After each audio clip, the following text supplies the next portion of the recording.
Controversy about America's marijuana laws. We do not advocate or encourage any illegal activity and advise all listeners to learn their state and federal marijuana laws by visiting NORML.org, NORML.org. Opinions and claims made by guests and advertisers of Normal Show Live are their own and do not necessarily reflect the philosophy and policies of Normal. Listener discretion is advised.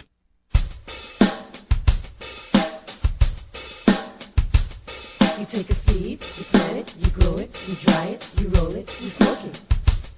You take a seed, you plant it, you grow it, you dry it, you roll it, you smoke it, and it goes down smooth. Hey! Spanning the continent to bring you the truth about cannabis and marijuana law reform. I smoke pot and I like it a lot. From the promise of legalization. And I think we need to think and decriminalize our marijuana laws. To the agony of prohibition. One major responsibility is to encourage people to use less drugs. The National Organization for the Reform of Marijuana Laws presents Normal Show Live, Marijuana Nation. Now, here's your host, Normal's Outreach Coordinator, Radical Russ Belville. Good afternoon, tokers and tokettes, and welcome. It is Thursday, September 8th, 2011, and it's got to be 420 somewhere in the world. Thanks for joining us for this next hour. We've got a great show coming up for you and a full studio bringing it to you. Let's start off in the Pirates Cove with the return to Ganja John. What's up, Russ? He's back and better than ever. How you doing? I'm feeling great. How are you? I'm doing good so far because it is opening day for the NFL football season. Got my Packers tie. Can't see it below the table. Got the Packers Crocs on. I am ready to rock and roll. We're going to have ourselves a good time at the Refectory in Portland, Oregon for the kickoff. The Saints versus the Packers. I'm looking forward to it. Also joining us here in the studio at the end of the table, no longer virtual, it's Cannabis Carrie. She's right over there. Hi, Carrie. Hi.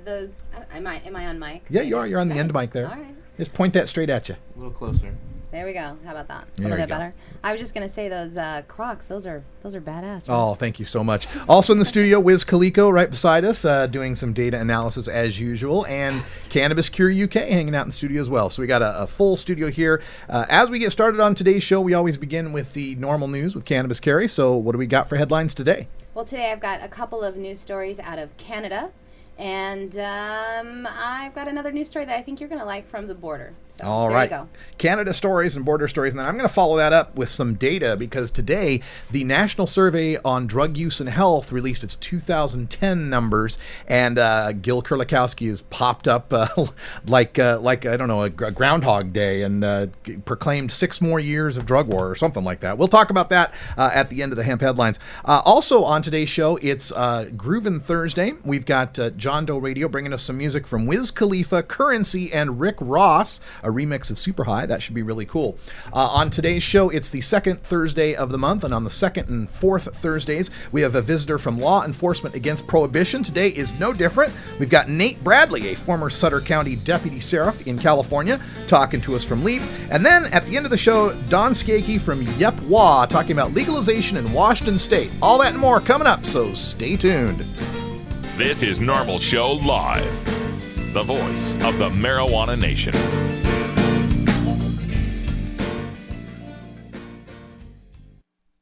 Hey Tokers, this is Radical Russ encouraging you to check out the great music this summer. And one group you should definitely check out are big supporters of normal and marijuana legalization, and that's Slightly Stupid. Get all the details online at seedlesssummertour.com. Slightly Stupid. Revolution. Swayze. And Cisco. It's the Stonia show of the summer, coming to Missoula, Boise, Redmond, Washington, Eugene and Jacksonville, Oregon, Lake Tahoe, Berkeley, San Diego, Salt Lake City, Aspen, Denver, Asbury Park, Guilford, New Hampshire, Philadelphia, Boston, New York, Baltimore, Charlotte, Cocoa Beach, Boca Raton, St. Augustine, Atlanta, Raleigh, Columbus, Ohio, Chicago, Mesa, Arizona, and Irvine, California. Don't miss it. For more details, visit SeedlessSummerTour.com. Seedless Summer Tour is sponsored by Seedless.com, Sector 9, Groove Shark, Revolution Vodka, and Silver Surfer Vaporizers. You're listening to Pod Safe Music on Normal's Daily Audio Stash.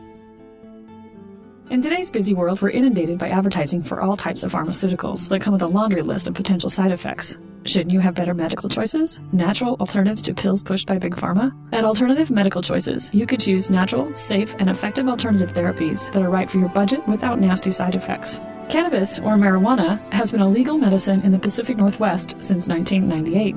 Our doctors will help determine your qualifications for a medical marijuana recommendation in Oregon, no matter where you live. Our massage therapists will ease your aches and stress with soothing hemp seed oil or cannabis-infused massage salves. We also offer acupuncture, Reiki, and other alternative health therapies.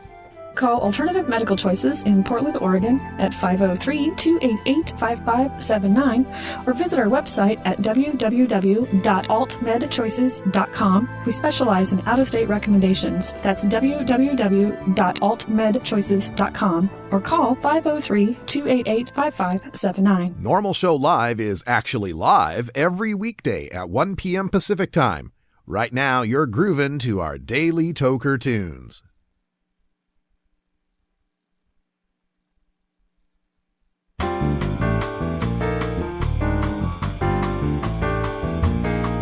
Medical marijuana, industrial hemp, consumer cannabis. It's time for this week's Normal News with Cannabis Carrie.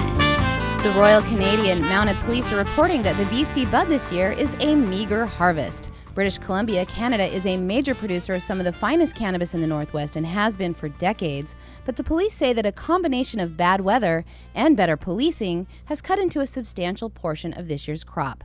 RCMP Corporal Darren Lagan from Vancouver Island said that the police are finding significantly fewer marijuana growing sites this year than years past. BC's multi-billion-dollar export, according to the police, looks less hardy than the grow sites that they are used to seeing. During the annual campaign to wipe out plants that are grown on the remote Crown Island, they said the plants they found this year were stunted. The RCMP and municipal police in Victoria and Saanich have only destroyed 7,281 plants so far this year, a drop of more than 75% from the 30,072 plants from 2010. He said that not only are the numbers a significant drop, but it's the first time in his career that he has not seen an increase from year to year.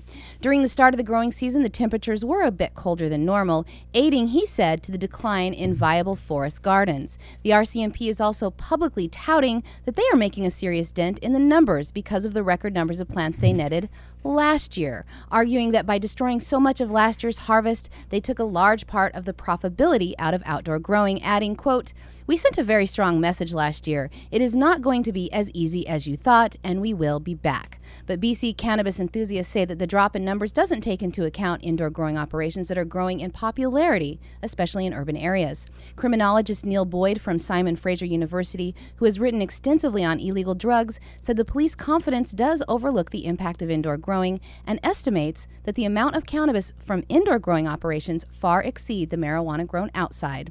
He said the consumer is demanding a better product, and indoor grow produces much more potent marijuana. In fact, previously, the RCMP had acknowledged the impact of indoor grows, something that they didn't mention when they released the report of a 75% drop in marijuana due to all their good police work.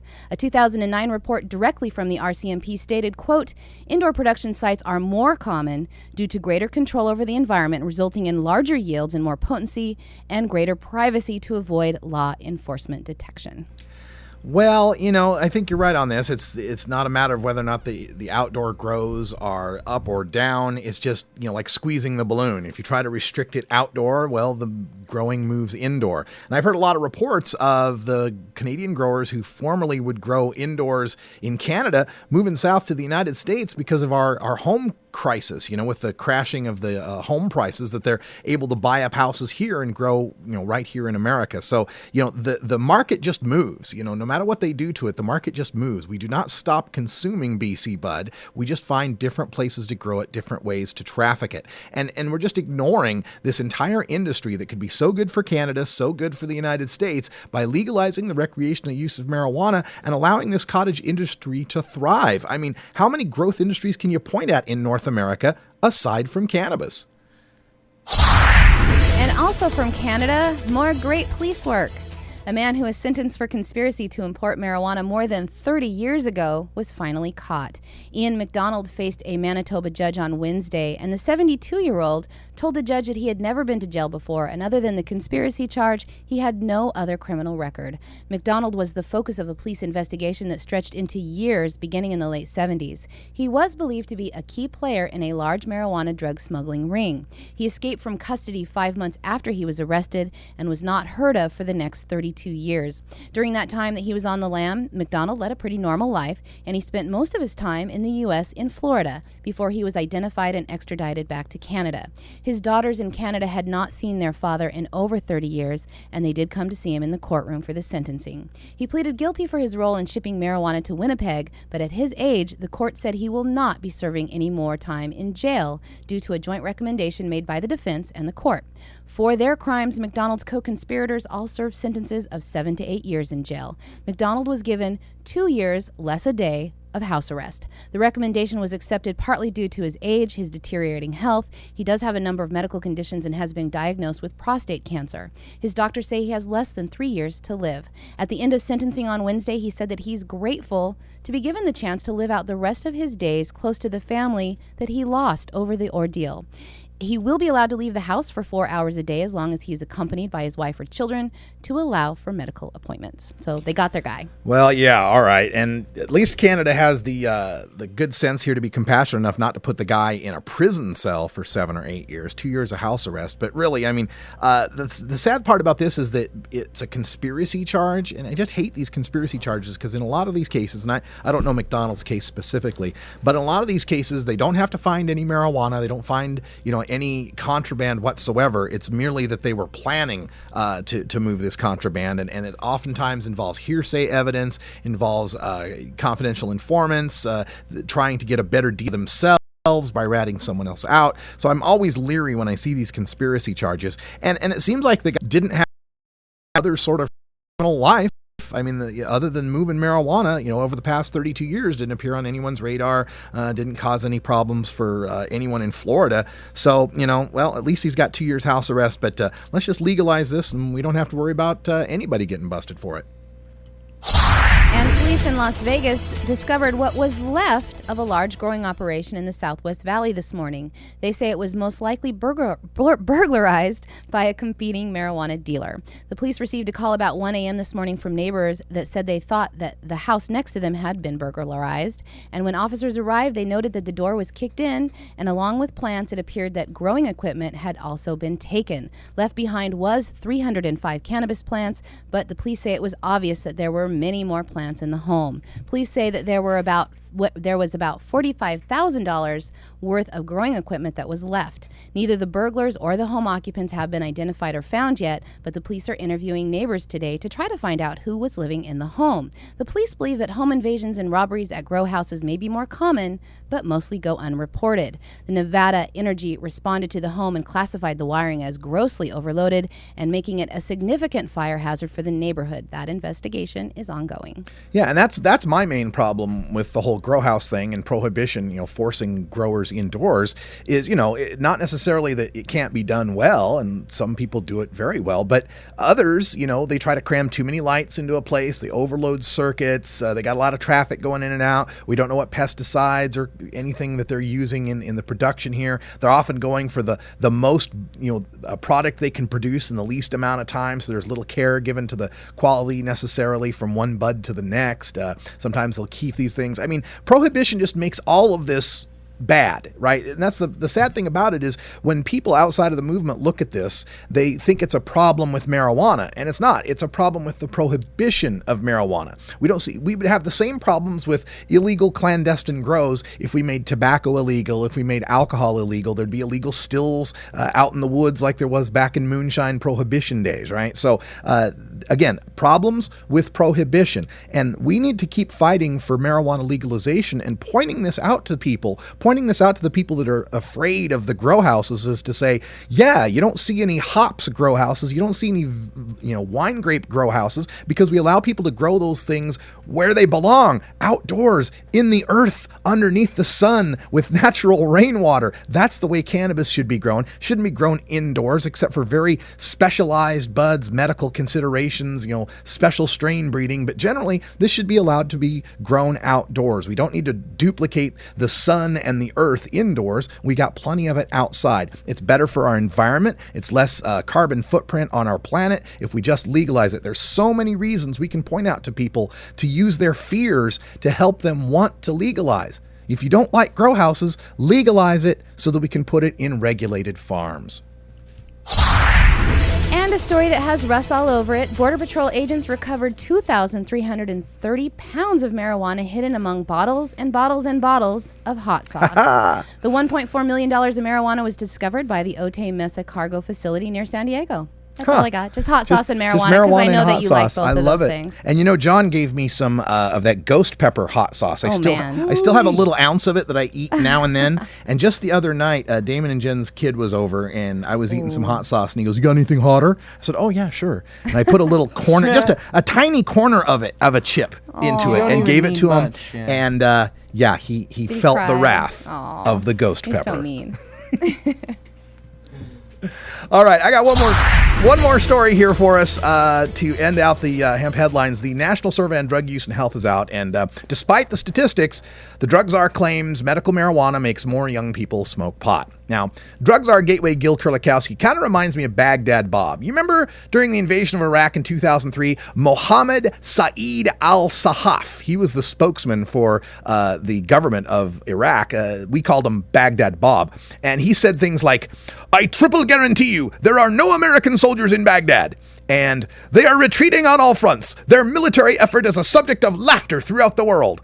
Even as there was live feed of American tanks coming in the city, he was still saying like this. Well, this is what Gil Kurlikowski is like, right? You can show him all the evidence, all the statistics you want. He's still going to spout the talking points. Now, when this came up on USA Today, they had a great headline. National shows big drop in methamphetamine use. And then the sub, marijuana is as popular as ever. Methamphetamine is falling out of favor, a national drug use survey has found. Wow, wonderful spin. That's exactly what I hear from this. Marijuana use remains steady and meth use dropped. Now, as you look at the report, it tells us that we now number 17.4 million monthly regular tokers. That's people 12 and older who have used cannabis in the past month. This works out to about 6.9% of the population, or about as many monthly tokers as there are Floridians. There's about 18.8 million people in Florida, 17.4 million of us.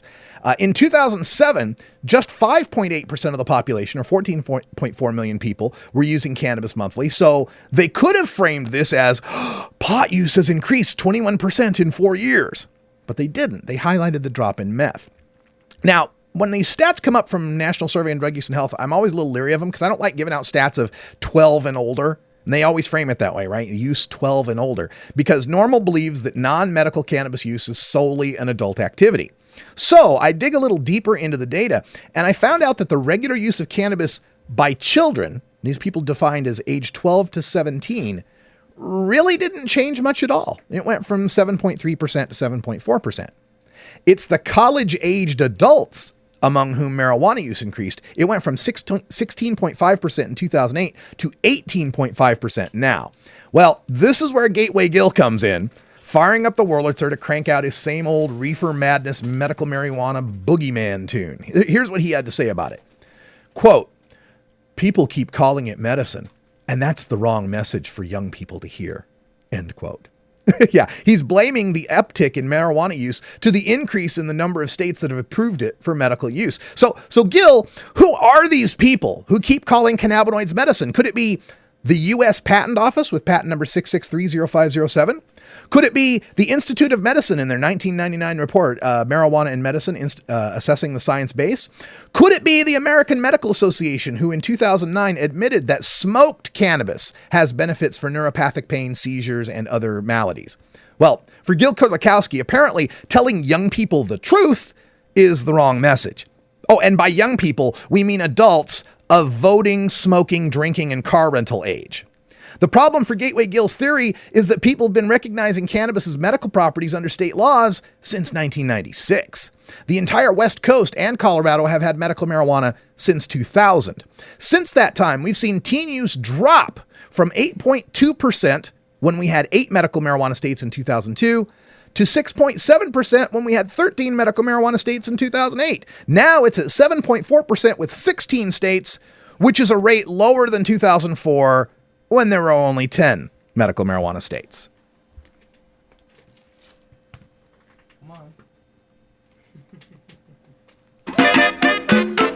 There we go. What do you think about a break, Russ? I think we definitely need a break, and you can check out my post on this at the Stash, stash.normal.org. I got all the graphs, the stats, and the links you need to know Gill is lying to you. It's 20 after the hour, and we have to take a short break, if you know what I mean. Please support these sponsors who support Normal Show Live. Oh, have you ever met that funny reefer man? A reefer man. Have you ever met that funny reefer man? A reefer man. If he said he swam to China, he would sell you South Carolina. Then you know you're talking to that reefer man.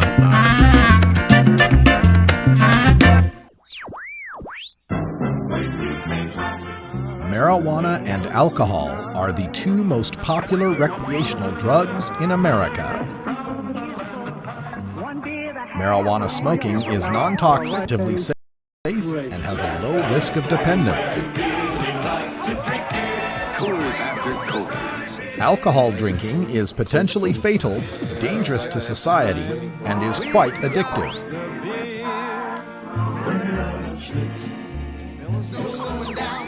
Marijuana is safer, so why are we driving people to drink?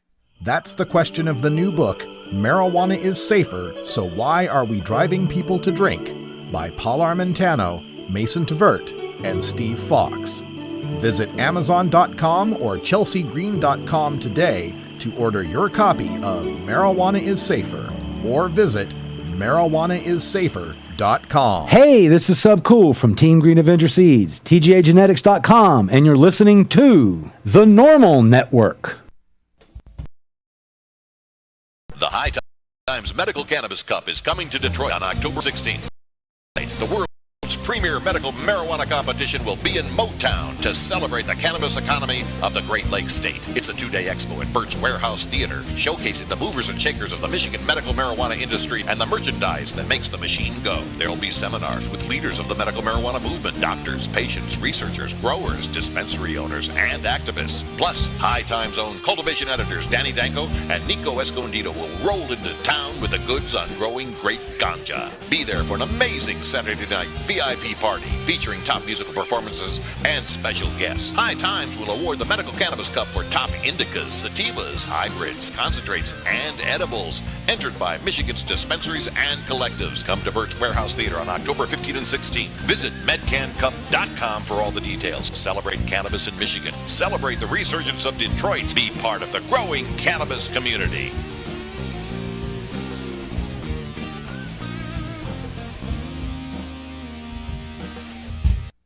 Rock on, Wisconsin.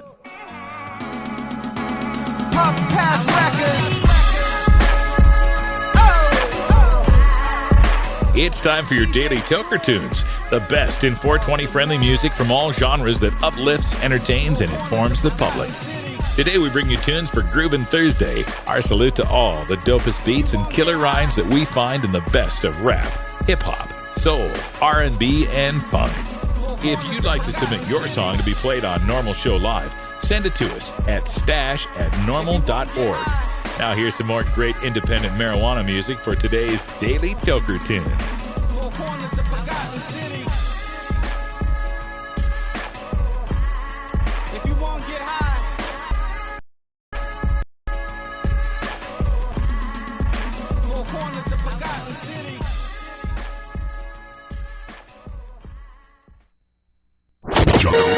John Doe here with your Groovin' Thursday tune on Normal Show Live. This tune, easier found just by searching it. Super High remix featuring Rick Ross, Currency, and Wiz Khalifa.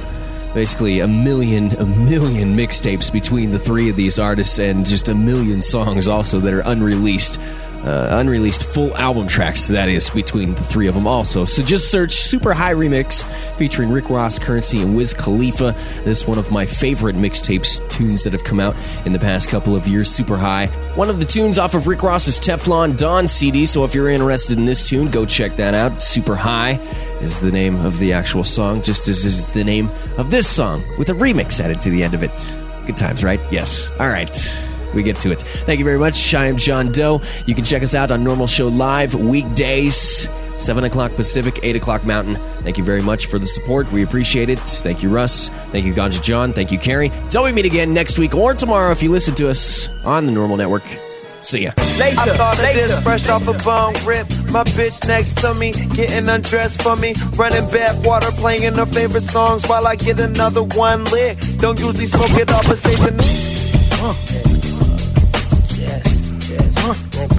Rose, Wiz, DSP, roll up, ladies and gentlemen. DJ. You think you got the vine cause I rolled you a joint? I smoke with all mine, baby girl, what's your point? Don't front, you in the back of a long line. Trying to get in, tis only members inside. Trees get twisted up like fingers in gang signs. Purple cushions broke my fall, I fell from a grapevine. Super high from the free throw line. I'm Drexler status, glide, ducking espionage. Many a jealous eyes scrutinize the rise, but the jets in the house like the curtains and the blinds. It hurt to see me shine, that's why they frowning on the time. And they internet videos, digital CB phones, angry orangutans. I'm arranging my sneakers. I'm the action on the court, you the gum stuck to the bleachers. I think I'm Paul Pierce, I think I'm Rondo. High off that headband, you dying on that hydro. I thought of this fresh off a bone rip. My bitch next to me, getting undressed for me. I thought of this fresh off a bone rip. My bitch next to me, getting undressed for me. Running bath water, playing her favorite songs while I get another one lit. Don't usually smoke it all, but say tonight she'll take a hit. That's understood. From the smelling about what I paid, you know it's good. Them niggas with me, they from the hood. Now we throw parties in the sky. I'm on the 42nd floor, now that's super high. Champagne, more paper planes than you could fly. Them young niggas fail soon as they try. When the paparazzi flash, I be counting all his cash, plotting $1 million and how to build a mountain out of hash. Come on. You know Illuminati, my pain never went in vain, it's all over my body. I'm getting money, no Illuminati. My pain never went in vain, it's all over my body. Get the spliff in my Mr. Bugatti. Kick it with my little homies, I'm Mr. Miyagi. I gotta buy my niggas each a pound. Tweaking up our sneaker style, passing reef around. Spitting only lethal rounds, speakers beating down. Not talking munchies when I say my niggas eating now. Promoter gave me 40 thou, I think we even now. Pina colada, paper, smoke the garden of Eden now. Taylor gang is what we bleed about. Jet setters in places you only read about. You want a copy of that song for your iPod? Check out the Daily Toker Tunes at the Stash blog by surfing to stash.normal.org and choosing Media and then Toker Tunes from the main menu. Ever wonder how often to change your bong water? The most effective method for baking pot brownies? The best destinations for a ganja getaway? How to hide herb in your car? Whether to grow your own? How precisely to legalize it? Or how something as wonderful as marijuana ever got to be illegal in the first place? Finally, you can find all these answers and much more in the official High Times Pot Smoker's Handbook, featuring 420 things to do when you're stoned. Since 1974, High Times magazine has covered marijuana in all its aspects and wonders, from cultivation to legalization to the herb's enduring and exalted place in popular culture. Packed with inside information, the official High Times Pot Smoker's Handbook rolls all of this collected wisdom together into a single indispensable ganja guide, including an entertaining look at marijuana's history, profiles of herb-friendly travel destinations and festivals, favorite potluck recipes from the High Times staff, smoking skills, advocacy and activism, essential marijuana movies and songs, profiles of famous cannabis strains, comprehensive growing information, celebrity endorsements, and much more. This is truly, finally, the ultimate guide to green living. La cucaracha, ya no puede caminar. You're listening to Normal Show Live. Porque le falta marihuana que fumar. The voice of the Marijuana Nation. Tokers, there's no good reason to get your dog stoned. While it might not harm them physically, imagine being a dog who already begs for treats all day, and then imagine that dog having the munchies. Not cool. Nice beaver. Thank you. I just had it stuffed. Let me help you with that. Starfish Designs, makers of the original Gandalf. I'm Radical Russ, and when I want to relax, I always have my 17-inch long original Gandalf from Starfish Designs nearby. The hand-blown borosilicate glass is strong and easy to clean, and the design is sleek and sophisticated. Starfish Designs are available from Bend, Oregon at a glass retailer near you. For locations, call 541-788-GLASS. That's 541-788-4527. One of the most disturbing elements of the war on marijuana is how it's made police the enemy of otherwise law-abiding cannabis consumers. Fortunately, one group of police officers knows firsthand the futility of the drug war and reaches out to the community and to current law enforcement to end our war on drugs through legalization. It's time now to speak to one such officer in our continuing look at law enforcement against prohibition. All right, welcome back. And joining us by telephone here is Nate Bradley, a former Sutter County Deputy Sheriff in California. Nate, welcome back to the show. How's it going? Oh, it's going very well. I hope things are well for you down there in California. They are excellent. All right. So, we've had you on the show before talking about law enforcement against prohibition. And, it's one of my favorite groups just because I believe you bring so much gravitas to the issue. You know, we can say that you've been there on the front lines of the drug war. So as you go around speaking to the different groups that you speak to, what's the number one concern people bring to you about their fear of legalization? Usually what it is heroin being sold in grocery stores. I mean, that's the root issue. I mean, whether they actually realize it or not, you know. So I always address right off the bat that, you know, even though this is what we say, nothing we say or do or a regulation we'll put in place will involve heroin being sold in your common grocery store. And that usually, you know, that basically melts the ice. Well, that's a good way to start it off, you know, address their worst fears here. Exactly. Just this is your worst fear. This is not what we want. You know, another fear that a lot of people have out there is the what about the children fear. We just told in the news of the latest national survey on drug use and health showing that, you know, while use among teenagers really hasn't changed much over the past year, the drugs say, oh, it's all about medical marijuana. See, you tell the kids it's medical and they all want to smoke pot. So with that fear out there, with people thinking, you know, some people thinking that medical marijuana is going to lead to more pot smoking, even though it doesn't, how do we address the fear that if we legalize altogether, that the kids won't all turn out to be stoners? Well, the problem is I mean, with that is people need to understand is that their root belief is just wrong. And right now, when they make that argument, their root belief is that somehow keeping it illegal is keeping it out of kids' hands. Mm-hmm. And that's the first thing you got to address. And when we make a product illegal, we're not actually getting rid of it and taking it out of our streets. We're just changing the market it's sold in. It's going from a regulated market where we can have say over it to an unregulated market where it's just sold out of backpacks in schools.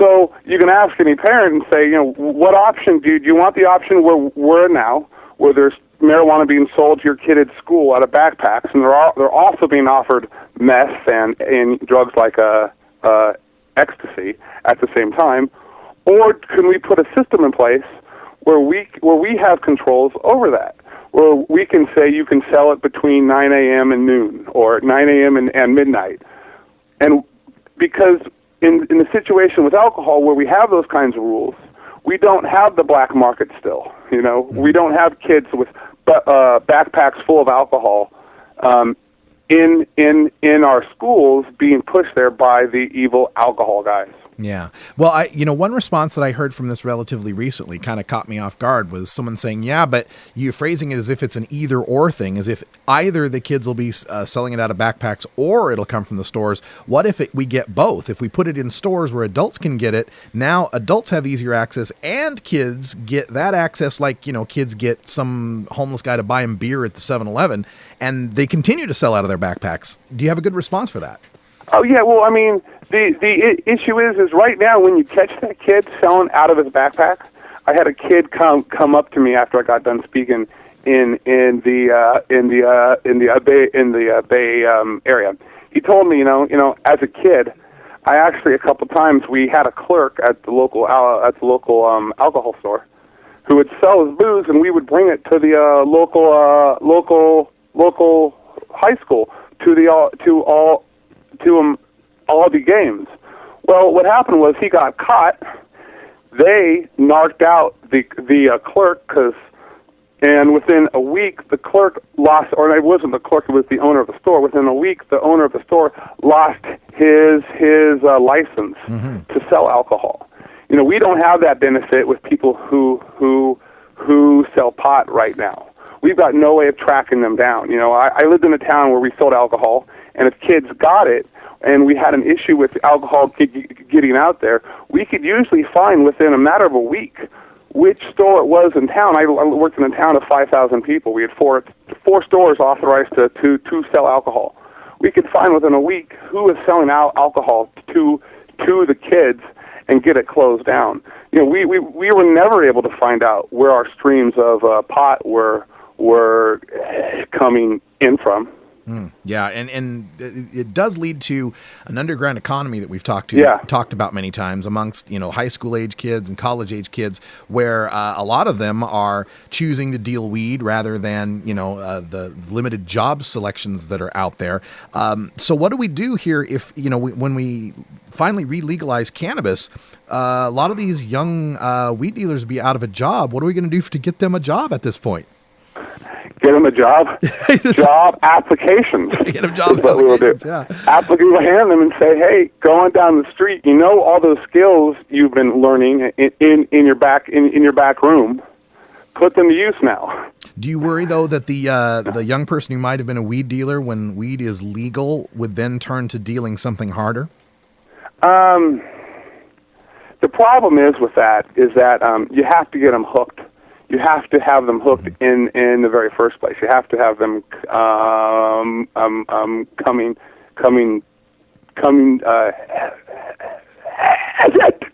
Excuse me. You got to have them coming to you on a regular basis. Right. And if they're not already coming to you for your pot, you're going to have a hard time getting them to use meth. Because typically what drug dealers do is they say they're out of pot. Why don't you? And then they offer them meth. Gotcha. Or offer them heroin. So that's something they try. By putting marijuana in stores, either by itself or with alcohol, we're actually kind of taking that option away. They can try and sell it all they like, but it's going to be a lot harder to get new clients. We're speaking with Nate Bradley, a speaker for Law Enforcement Against Prohibition and a former Sutter County deputy sheriff. And one of the contentious things about legalization proposals that comes up from time to time is the age limit. Should it be 18? Should it be 21? From a public health standpoint, do you have an opinion one way or the other? Yeah, 18. Yeah? 21 was one of the worst things we did for booze. People don't realize that there's an actual organized effort from the deans of most of our national schools and universities to get the age limit dropped back down to 18 for alcohol. It'll never actually happen, but there's a reason for that. It's because when the alcohol drinking is controlled, you see less deaths. And that's just a fact, you know.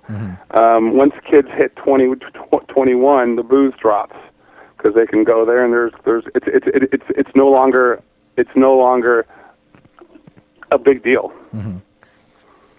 All right, so you'd be advocating not just a reduction in. Well, I'm not advocating to drop alcohol. I'm sorry. I'm just saying there are people that have that argument out there. I think I'm not saying to do that. I'm just saying, but the argument stands that the more we have, the more we can say who gets it. It's basically better for us as moms and dads. You know, is when we can control where it goes, and the harder it is, the harder it is to I guess I don't know. The harder it is to get it's harder to get control if it's going to be sold to people over 21. Yeah. Well, another concern that gets brought up in these legalization debates by our opponents is the fear of stoned drivers out on the road. And there's a lot of proposals like to come up with a per se standard. In your history, as a deputy sheriff, how much of a problem was stoned driving, and do you have the tools already to deal with it?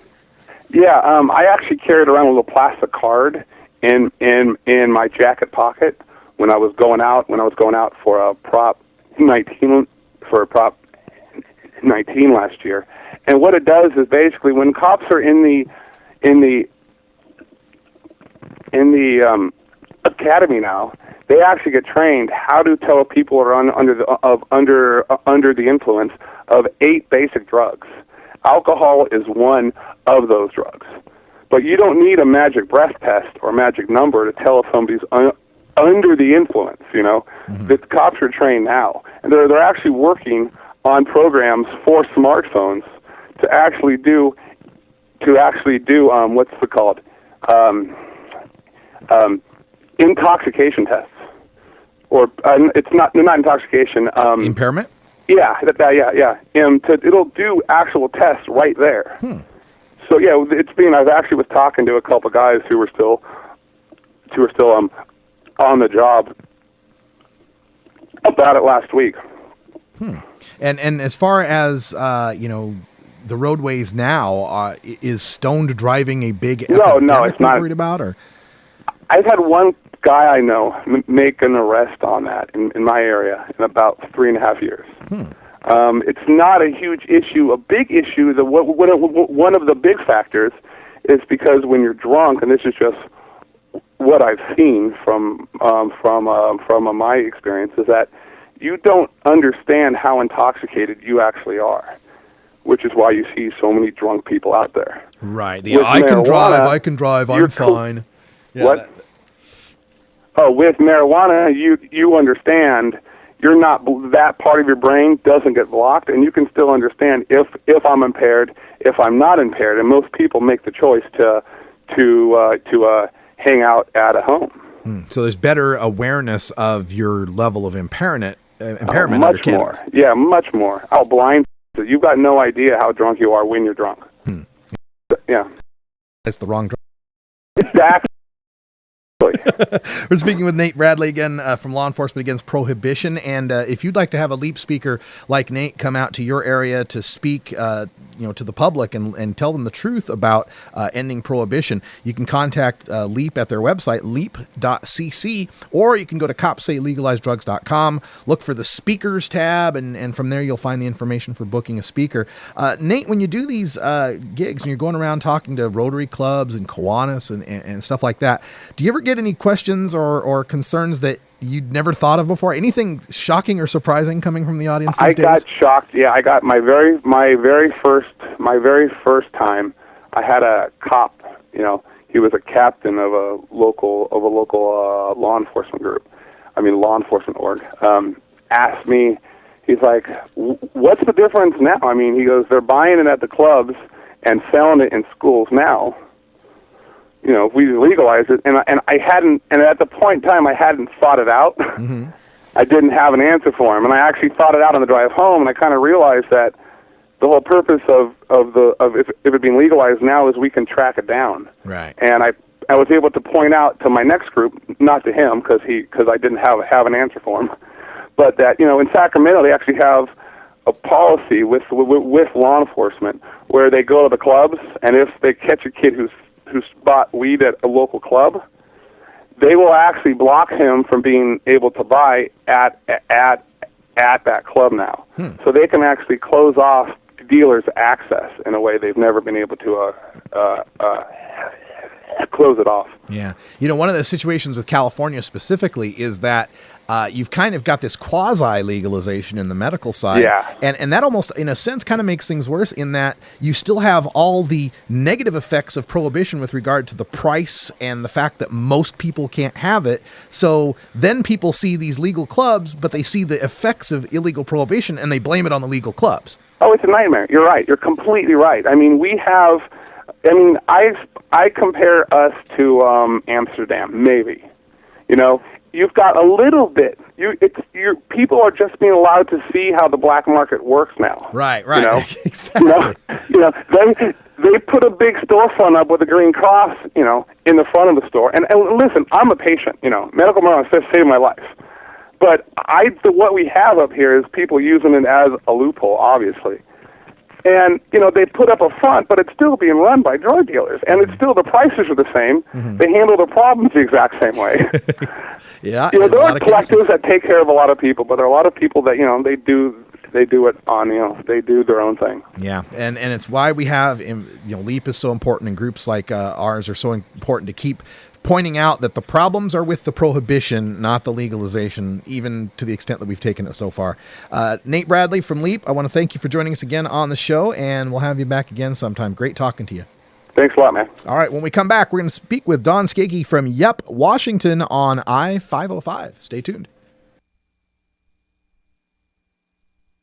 Cannabis, pot, Just say no. No matter what you call it, it's a huge part of popular culture. Where'd you learn that, Cheech? Drug school. You don't need weed school. You just need a copy of the new book, Pot Culture, the A to Z Guide to Stoner Language and Life. Hey, this is great, man. Even if you never smoked marijuana. I never used marijuana. Sorry. Don't think you smoked marijuana. I experimented with marijuana a time or two and didn't inhale. Or you used to smoke marijuana. I inhaled frequently. That was the point. Pot Culture by former High Times editor Steve Bloom and Shirley Halperin will answer every question you ever had about marijuana culture. Has that marijuana made it back up here yet? Check out Pot Culture, the A to Z Guide to Stoner Language and Life at Amazon.com or visit potculturebook.com today. Too bad, man. I just stopped smoking yesterday. You're listening to our daily Toker Tunes on Normal Show Live. Did somebody say science? I'm Alan St. Pierre, Executive Director of Normal. Have you heard about the new super pot that's supposedly 20 times more potent than your father's Woodstock weed? Don't believe the hype. Marijuana's THC potency has always varied, even in the 60s and 70s. And the drug czar's numbers are full of, well, exaggerations. While no intoxicant is harmless, cannabis is non-toxic and far safer than alcohol. No matter how much you smoke, of whatever potency, you cannot die of a marijuana overdose. Potency is irrelevant anyway. More potent pot just means you smoke less of it, meaning less harmful smoke in your lungs. This is a prime example of harm reduction in action. Besides, the government already allows the prescription of THC pills. Its commercial brand name is Marinol, and it's 100% potent. Meanwhile, the federal government won't allow dying people to use natural marijuana, no matter what the potency. Does this make sense to you? Learn the facts about pot. Visit NORML.org today.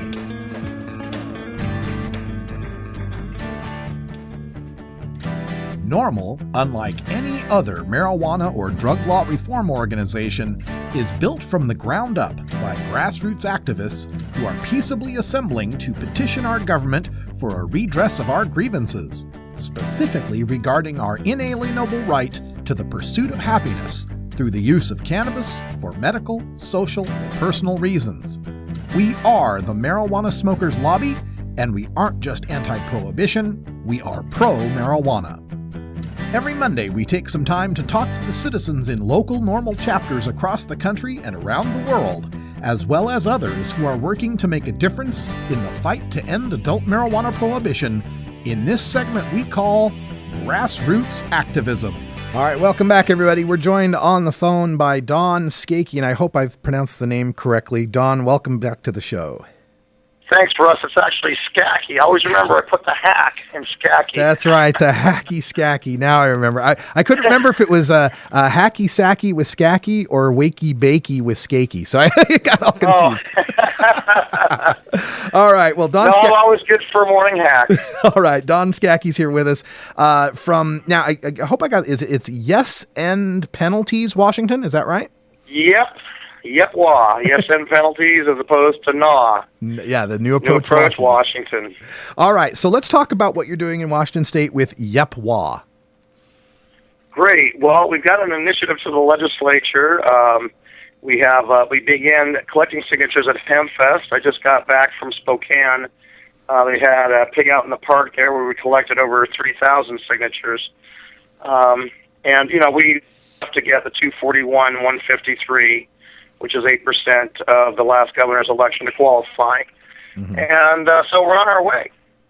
All right, so gathering signatures here. Now, this end penalties idea is simply that, just to remove the criminal penalties around cannabis. Can you explain a little bit more what Washington State would be like legally after this passes?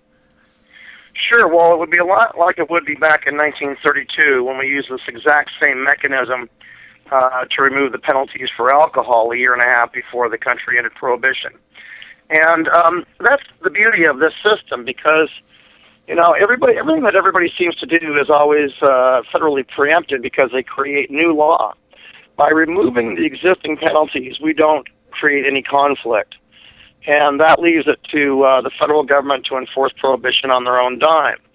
With no basis for state, county, or local law enforcement to act under those laws, they would need to be federalized and paid by the federal government to enforce these laws against the very people they're supposed to be protecting. All right. So, much like alcohol prohibition was ended and the feds were there and left to enforce it themselves, we'd do the same thing in Washington State, just end the penalties and not make new laws that the feds might then, strike down in court. Sounds like a great strategy here. Let's talk about the specifics of this. If this were to pass, how old would you need to be in Washington State to legally use cannabis? Well, the adults that can currently go down to Walmart and buy bullets and guns at 18 would also be able to buy nice, safe, natural, effective cannabis. Okay.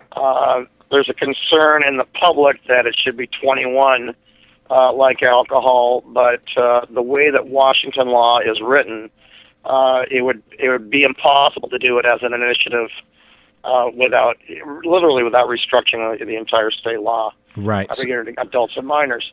So this yes end penalties then, would it leave penalties for minors, those below 18? Absolutely. Okay. Yeah, anyone under 18 except cannabis patients with authorizations would be restricted from having cannabis. And, the Attorney General gets to put out the concise description, and they've given us a little bad language in there because they make it seem like someone who is 18 could sell to someone 15, 16, or 17 and up. But if you read the actual language and the intent, it is clear that that's not the case.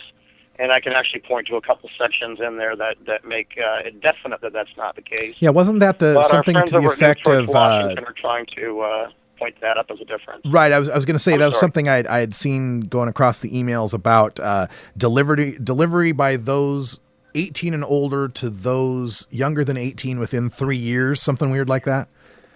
Right, and actually, if you do a further reading of the law, you'll find out that if you're more than 3 years distant from a minor, then there are penalties.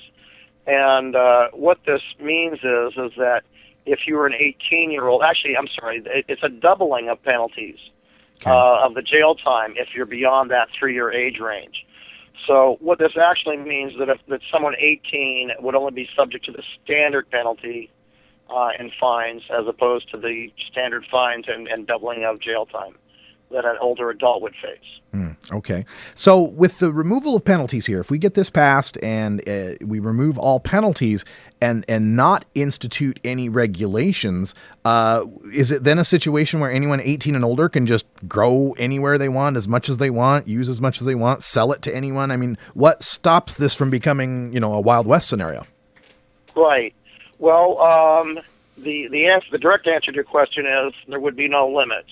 But the further answer is, there is no limit on the amount of alcohol you can buy, possess, and all that. I actually called the liquor board up here and asked them how much can someone have at their house. How much can you store? Yeah. And he says, as much as you can fit in the doorway. Do they not have In Washington State, do they not have a home brew limit? I know in some states there's like you can brew 100 gallons or 500 If you gallons. manufacture for yourself, it's actually 60,000 gallons a year. Wow, okay. So, I mean, to compare that with cannabis, I know people that grow at home, and I think they'd be hard-pressed to duplicate those numbers comparably to cannabis from home growing. But that's not really the concern. I think that the people that want to tax this thing and overtax it, they're not really looking at the consequences of not allowing home grows. Right. Because right now, if everybody that's spending $40 to go see Dave and Dave's not here, if they can all grow at home and not have to go see Dave, that'd be a lot of $40 bills they suddenly have in their pockets to pay for the kids' school shoes or a tank of gas in the car, or maybe go out to dinner, or God forbid even save some money. You know, we don't consider that. We just look at what we can take from it rather than what it'll give us if we just set it free. And of course, I would assume that by ending penalties on cannabis in Washington, that industrial hemp would then be legal. And industrial hemp is in our title of our initiative, and it absolutely would remove those penalties. And I've got to tell you, after just coming back from the east side and talking to regular folks, not our true believers, but regular everyday folks, farmers and people like that. They are looking for beneficial crops, and we know that hemp can be grown on the marginal lands. That's where the word ditchweed comes from, because it grows anywhere. Right. And you go up to Okanagan County, and those people are doing very poorly on employment, and their land is not the most productive and would be greatly beneficial for them.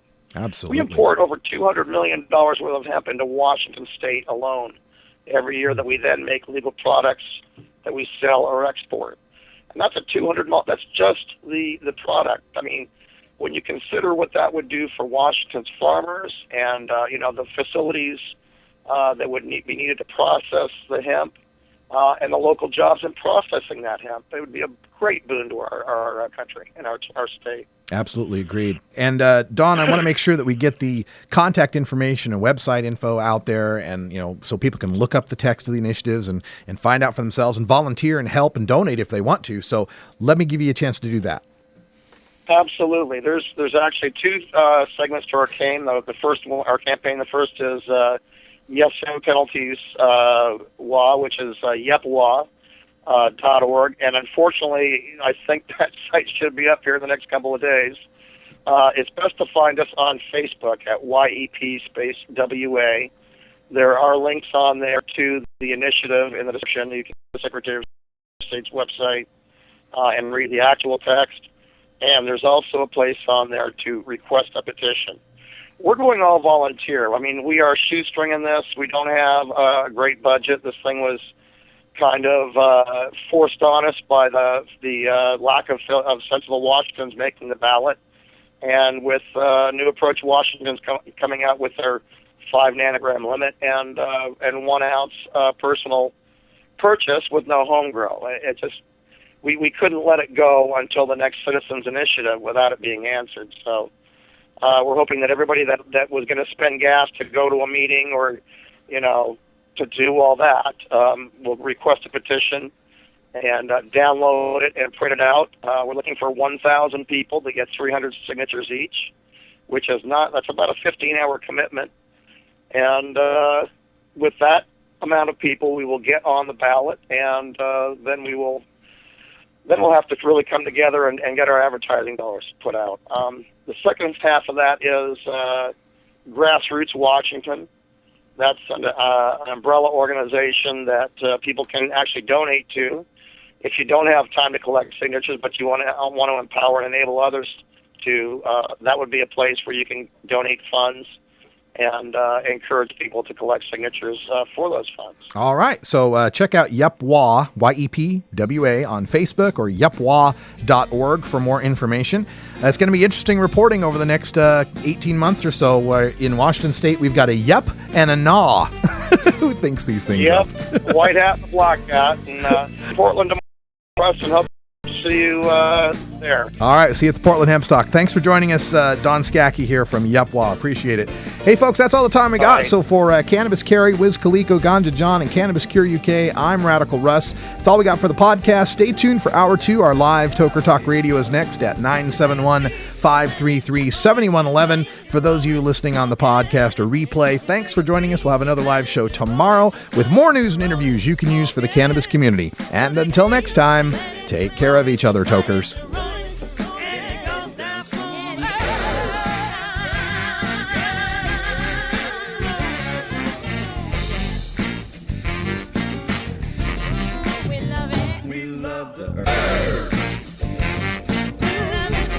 This is Normal Show Live, the voice of the Marijuana Nation. Take it on one more time. You take a seed, you plant it, you grow it, you dry it, you roll it, you smoke it. You take a seed, you plant it.